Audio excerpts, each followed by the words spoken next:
Hey everybody, I am Bhavna and you are watching Bhavna Education Diary. So आज हम Indian constitution के कुछ main important committee और commissions को discuss करेंगे. But before start the video, अगर आपने हमारे चैनल को सब्सक्राइब नहीं किया है तो उसे ज़रूर सब्सक्राइब कीजिए और इस वीडियो को पूरा एंड तक देखिएगा, क्योंकि काफ़ी सारे कमेटी और कमीशंस एग्जाम्स में पूछे जाते हैं. Let's start with the video. तो फर्स्ट हमारी जो कमीशन है वो है कोठारी कमीशन. कोठारी कमीशन जो है वो एजुकेशन से रिलेटेड कमीशन था, जिसमें एजुकेशन से रिलेटेड कुछ प्रोविजंस को लाया गया था. नेक्स्ट है बीजी खेर कमीशन. इस कमीशन में ऑफिशियल लैंग्वेजेस से रिलेटेड प्रोविजंस को डिस्कस किया गया था और उन्हें फाइनल किया गया था. तो हमारे शेड्यूल 8 में कॉन्स्टिट्यूशन की जो लैंग्वेजेस हैं उनको दिया गया है, और जब हमारा कॉन्स्टिट्यूशन बना था उस वक्त हमारे शेड्यूल में जो लैंग्वेजेस हैं वो 14 थी. उसके बाद वो लैंग्वेजेस को ऐड किया गया है. नेक्स्ट है एस.के. धार कमीशन. इसमें जो है स्टेट फॉर्मेशन को देखा गया था कि स्टेट फॉर्मेशन किस तरह से हो. जब हमारा जो है कॉन्स्टिट्यूशन आया था, जब इंडिया फॉर्म हुआ था, कॉन्स्टिट्यूशन फॉर्म हुआ था, उसके बाद अब ये मेन बात थी कि भारत में जो स्टेट्स हैं उनको किस तरह से जो है वो बनाया जाए. तो वहाँ पे ये देखा गया, कुछ लोगों का ये कहना था कि स्टेट को जो है वो लैंग्वेजेस के बेस पर ही बनाना चाहिए. बट यहाँ पे इस कमीशन में ये कहा गया कि लिंग्विस्टिक्स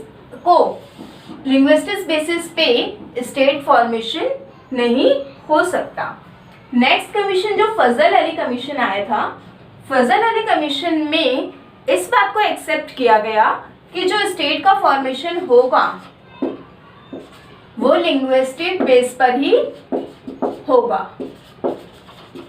इस बेस पर स्टेट जो फॉर्म है वो होंगे. नेक्स्ट है स्वर्ण सिंह कमेटी. स्वर्ण सिंह कमेटी में फंडामेंटल ड्यूटीज उनको बनाया गया और उनसे रिलेटेड जो प्रोविजंस है उनको लाया गया.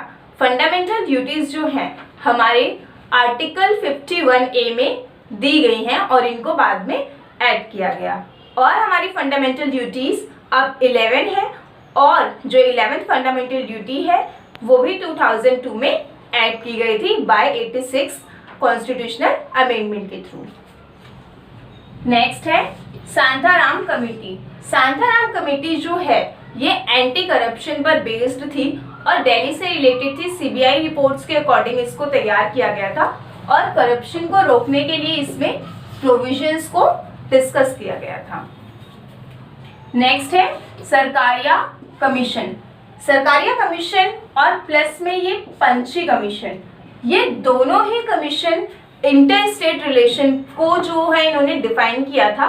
उसके बाद एक और कमीशन आया था जिसमें यह बोला गया था कि जो सेंटर है, सेंटर को स्टेट से ज़्यादा प्रिविलेज दी जाएगी. और यहाँ पे इन कमिटीज में इन दोनों पर डिस्कस किया गया कि किस तरह से इन दोनों का, सेंटर और स्टेट को, इनको किस तरीके से पावर्स दी जाएंगी और किस तरह से इनको बैलेंस किया जाएगा. नेक्स्ट है वांचू कमेटी. ये कमेटी पास्ट पेपर्स में पूछी गई है और इस कमेटी में जो डायरेक्ट टैक्सेस हैं उनको डिस्कस किया था.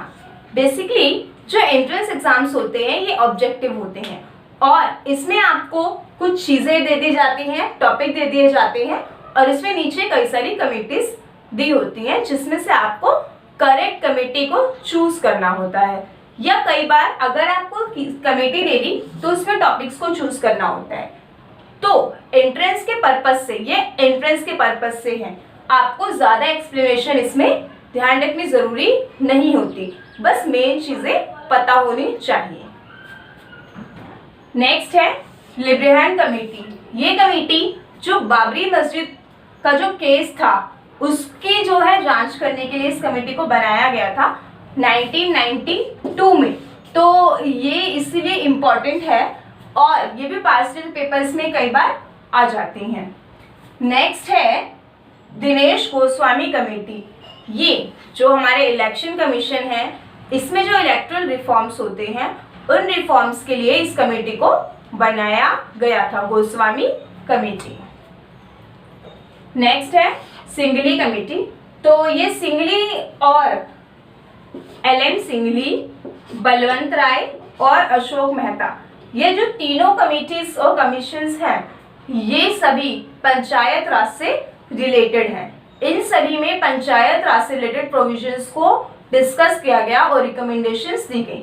सबसे पहले जो सिंगली कमेटी है, इस कमेटी ने ये बोला कि पंचायत राज फॉर्म होने चाहिए, और पंचायत राज जो है वो पहले नहीं थी, बाद में कॉन्स्टिट्यूशन में ऐड की गई है। तो पंचायत राज की जरूरत कई जगह पे है, तो इसीलिए इस कमेटी ने रिकमेंडेशंस दे दी कि पंचायत राजा इस्टेब्लिश करो, पंचायत को इस्टेब्लिश करो। और उसके बाद बलवंत राय मेहता, इस कमेटी में ये बोला गया कि अब जो पंचायत बनेगी तो पंचायत के कितने लेवल्स होने चाहिए। तो बलवंत राय मेहता कमेटी में 3 टायर यानी कि 3 लेवल जो है वो पंचायत राज के डिस्कस किए गए और बोला गया कि 3 लेवल्स होने चाहिए। बट जो अशोक मेहता कमेटी है, इस कमेटी ने ये बोला कि पंचायत राज के 2 टायर्स होने चाहिए, 2 लेवल होने चाहिए। तो अगर ये तीनों कमेटीज पूछी जाती है तो आपको ये भी देखना है कि वो एक्सप्लेनेशन में क्या कह रहा है। एक पंचायत राज के रिकमेंडेशंस दे रहा है, एक 3 टायर की बात कर रहा है, एक 2 की। नेक्स्ट है कपूर कमेटी। कपूर कमेटी जो है वो 1996 में गांधी जी का जो मर्डर हुआ था उसकी इंक्वायरी के लिए बनाई गई थी। बट इस कमेटी ने अपनी रिपोर्ट जो है वो सबमिट नहीं की, कोई कंक्लूजन नहीं निकला। नेक्स्ट है मंडल कमीशन। ये बहुत फेमस कमीशन है। इसमें ओबीसी का जो रिजर्वेशन है वो 27% तक किया गया और इसमें इकोनॉमिक बैकवर्ड चीज़ों को भी देखा गया, अदर बैकवर्ड क्लास के रिलेटेड, तो it is also important. Next है नानावती मेहता कमेटी। नानावती मेहता जो कमेटी है उसमें जो गुजरात में गोधरा राइट्स जो हुए थे उसके बारे में इसके इंस्पेक्शन के लिए इस कमेटी को बुलाया गया था। तो ये सारी कमिटीज हैं। इसके अलावा कुछ और कमिटीज रह गई हैं, हम ट्राई करेंगे कि उनके लिए एक और वीडियोस लेकर आएं। So keep watching our videos and don't forget to subscribe my channel. Thank you.